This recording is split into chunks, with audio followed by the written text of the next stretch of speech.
So, hey guys, I've reviewed quite a few Spider-Mans over the years, and it got me thinking this year when the Retro series came out about how much, one, I really like Spider-Man, and how I've never really done like a comparison video or kind of like a favorites video. So in this episode, I'm going to be talking about my 10 favorite versions of Spider-Man that Marvel Legends has made. Pretty much it's all recent stuff. I think the latest thing it goes back to is 2017, maybe 2016, but that's just mostly what I've been collecting over the recent years. And I want to say too, I had a hard time in choosing to include some of the movie or just make it all comics. And I want to say 100%, I love all of the Spider-Man figures that I own by this company. And even though it's going to be like a top 10 video, this is really in no particular order because I think a lot of these are cool. Like I would say the first 5 of these is probably in an order, but I would say when it gets down like from 5 to 1, they're not really in a particular order because I really like all of them. But yeah, let's start this off at number 10. And that is this Spider-Man. I believe this is the Captain Universe version of Spider-Man. I might be 100% wrong about that name because it's been a really long time since I've looked up this action figure. And it's probably the one that I suspect most people would least expect to see on a favorites list. But it's part of my favorites for a particular reason. One is I just love the marble metallic paint that they did on this Spider-Man. Like, it's so cool. It's got these little white and metallic blue spots and just looks awesome.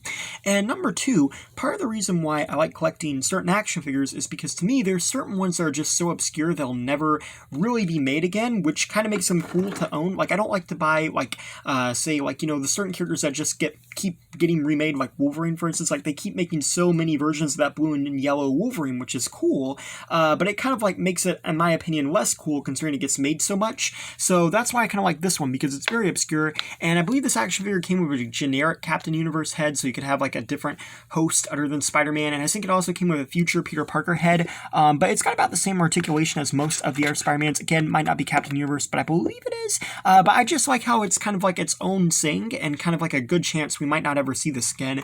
And you know, I could be wrong. This thing could be like remade 50 times from the time I'm talking about this. But I just think it's kind of obscure in its own right and pretty cool. And number 9 is House of M Spider-Man. So this is a pretty cool version of Spider-Man. This came out as a part of the SPDR Spider Bath, and that was in 2018. I remember going to get him. I actually drove 2 hours away to a GameStop. That's when I was really obsessed with these. I still kind of like them, but I'm not as obsessed as I used to be. But he's definitely a really neat version of Spider-Man. And in this timeline, in reality, I believe Scarlet Witch kind of made mutants, like the kind of supreme rulers and all that. And everybody thought Spider-Man was a mutant because of like when he got his powers, but then eventually they find out he's not a mutant, and it's a crazy story. I haven't really read all of it, but I do know a little bit about it. And I just think the details on it are pretty cool. I like how his costume is mostly blue as opposed to mostly being red, like on the arms and the legs and everything. It's just kind of like a different look for Spider-Man while also still looking pretty classic, and I like it. He also has a lot of articulation. He's got his butterfly joints. You know, almost all the Spider-Man figures are always articulate, but I think they did a really good job with this one. And he also came with a web accessory, which is pretty cool. And I think he had alternate hands too. Yeah, you know, and again, kind of like what I mentioned with the Cosmic Spider-Man, this just isn't a Spider-Man you see every day, so it's kind of cool in that sense. Number 8. So the 6-armed Spider-Man.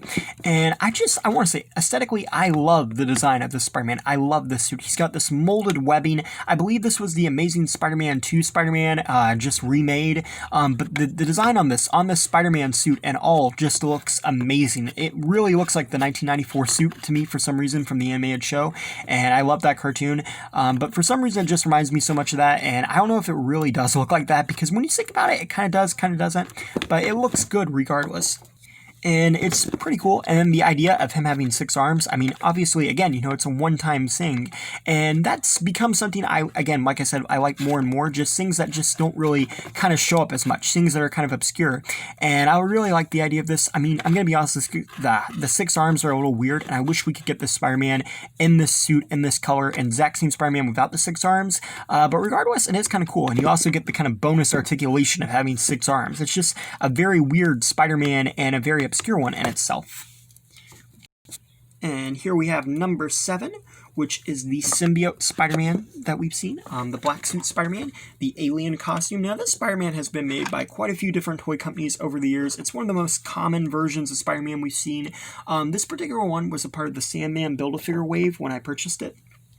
And it's a very neat looking Spider-Man. It's got this very smooth kind of symbol here that goes all the way on the back. You got the little dots on the wrist, which I like, and you have the eyes. I actually got this after I watched Into the Spider-Verse. I remember that night pretty well. And, you know, it's a very common Spider-Man in a sense, but I still really like it. It's one of Spider-Man's most unique designs in the comic books, and it's always cool when they kind of translate it to action figure form. And here we have number 6, which is the Spider-Punk. This one is just really cool. I like the guitar that you get with it. I like that you get a hand that has a pick. You can actually see that in there. And he's got these little spikes on his head. And he's got the back of his jacket, which has this nice molding on it that actually makes it look like a jean jacket. And he's got Spider written there. This is obviously Spider-Man from another reality, but it just looks really cool. And he's got these awesome shoes. And what made this really cool, too, is this actually came out in the year that Spider-Man on PS4 did. And this suit was a big thing in that game, so it was kind of cool. Even though this wasn't based on the video game version, it was cool to have this figure coming out in that year.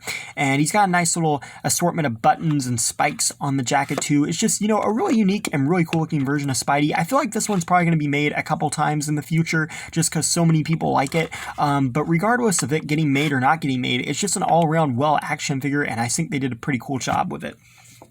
And number 5, this is where it kind of starts getting loose because all of these I just really like. And number 5 is the Avengers Infinity War Thanos Wave Iron Spider. I was so happy to get this thing when it first came out, and I still really like it. It's got so many awesome detailings. It really looks like armor, but at the same time like a suit that Spidey can move around in. It's got a really nice paint application. It came with fisted hands, I believe, or it might not. It may just have the webbing hands. I'm not 100% sure. But regardless, it was really cool. They remade it a couple times to be more accurate to the movie, but regardless, I think it's a pretty nice Spider-Man. I think they did a good job on their first attempt with this action figure, and it's just one that always kind of sticks out in my head as one of my favorites. And number 4 is one of the most recent ones, the Retro Series Peter Parker action figure. This is really cool. And like I said, this is one of the most recent ones. And I'm sure, again, this isn't, you know, it's not really Spider-Man, but it is Peter Parker. And why I like this, again, why I've talked about a lot of the other characters on this list is it's just something that's never been made before. We've never really gotten a Peter Parker action figures. We've gotten Peter Parker heads, but never a figure for Peter Parker. And I just think it's cool in that sense. It also includes a head to give you the spider, half face, half mask, Spidey sense look from the comic books, and you also get a camera with it, and it's just a really cool idea for Peter Parker, and I think that making this action figure was one of the weirdest choices in the series that they did, but also one of the coolest ones, and I like it because, again, it's obscure in its own right.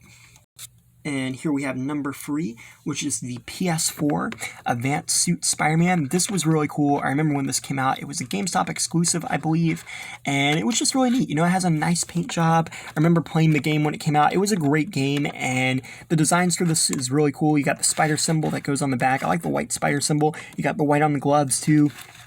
It just looks awesome, and he's also taller than some of the other comic book Spideys because, you know, he's supposed to be more of an adult in this game, and especially the movie Spideys, so I like that. And I like how they did the eyes, too, and he came with some webbing accessories and some alternative hands, and he's pretty articulate. You know, he's got the butterfly joints. He's about as articulate as most of the Spider-Mans that came out this time, and he's just really cool, and I remember playing the game, so, you know, a lot of very happy memories associated with both that. I apologize, and yeah. And number 2, this was my number 1 for so long, and honestly, it still might be a little bit, but this is the tech suit from Spider-Man Homecoming. This is one of the first that I ever really bought, to be honest, and it's just so cool. It was a very accurate Tom Holland action figure, which at the time we hadn't really seen. We had the Civil War one, but that wasn't really accurate, and it was at a time when everyone was so excited for Tom Holland, and it's got some really nice detailings in the molded webbing. It's got this really nice painted on pattern for the suit designs. You can see the web shooters, which are nicely made there. You have the giant spider emblem on the back, but the coolest thing about him is the articulation. He's got the butterfly joints, he's got the double joint elbows, double joint knees. He's just got a lot of articulation. He's also shorter than most of the figures, so it's accurate. You've got this little thing for his belt design here. He also has these little holes on the inside of his arms, and these are to hold the web wings. I don't actually have them with me at the moment, but it was a way to create that scene from the movie, and it was just really cool. Like I said, this is one of my favorite Spider-Mans. I remember the day I got it, and it's probably, I mean, this definitely ties with the number 1 as being my number 1 in a sense. All of these figures in the bottom half of the top 5, I just think are really good. And lastly, my number one favorite Spider-Man, and you probably guessed what it is, but it is the Retro Wave Spider-Man. This is the newest Spidey that came out, and it's just so cool. It's made to look like a 1990s Spider-Man, and it just reminds me of that version of Spider-Man so much, the classic Spidey, and it just looks cool. We haven't gotten a really good classic Spidey in years, so this one definitely does that, and it's got the butterfly joints, which are nice. It's got that new articulation joint that allows him to move. It has the new leg pieces that allows him to kick all the way out and around. It was just really cool, and they really went out there and tried to make this the best version of Spider-Man they ever had, and honestly, they did a good job with it. You got some alternative arms and an alternative head too, but very cool. And I like how they actually tried to, instead of just taking a pre-existing Spider-Man, they went and tried to add all these new articulation joints to give us the most posable Spider-Man yet, and I think they did a good job with it. And a lot of people are talking about seeing this figure getting repainted as some of the other versions of Spider-Man. I definitely think a symbiote Spider-Man with this amount of articulation would be very cool. But yeah, this is my number one just for those reasons, and just because I also really like the 90s look and the classic look for Spider-Man, and I think they did a pretty good job of it. And here we have them all assembled. And yeah, I think this has been pretty cool. Kind of looking at these, which I like the best, which I don't. Let me know in the comments, what are your favorites? Do you agree with my list? Which do you think is the best? And just keep in mind, this is my opinions, not necessarily me declaring what I believe is the best, but just the ones that I like the best and ones I enjoy. And I want to say Hasbro has done a really good job with these. I think they've done a good job of giving us a device and very obscure range of Spider-Man, while also giving us some of the most modern and most prominent versions of Spider-Man. I think they did a good job with all of these, and even though, like I said, some of the ranking, I really don't feel the ones that kind of come down from the 5 are, I feel they all tie with number 1, just because I think they were really good. And I also think, too, sometimes you have to look at the time that these were made, in a sense, because a lot of times when newer stuff comes out, we kind of compare it to the older stuff in a negative way, but I think for the time when a lot of these were released and are released, they are still pretty good. And yeah, I think Hasbro did a really good job with these, and I think these are awesome. And yeah, thank you for watching. Please rate, like, and subscribe.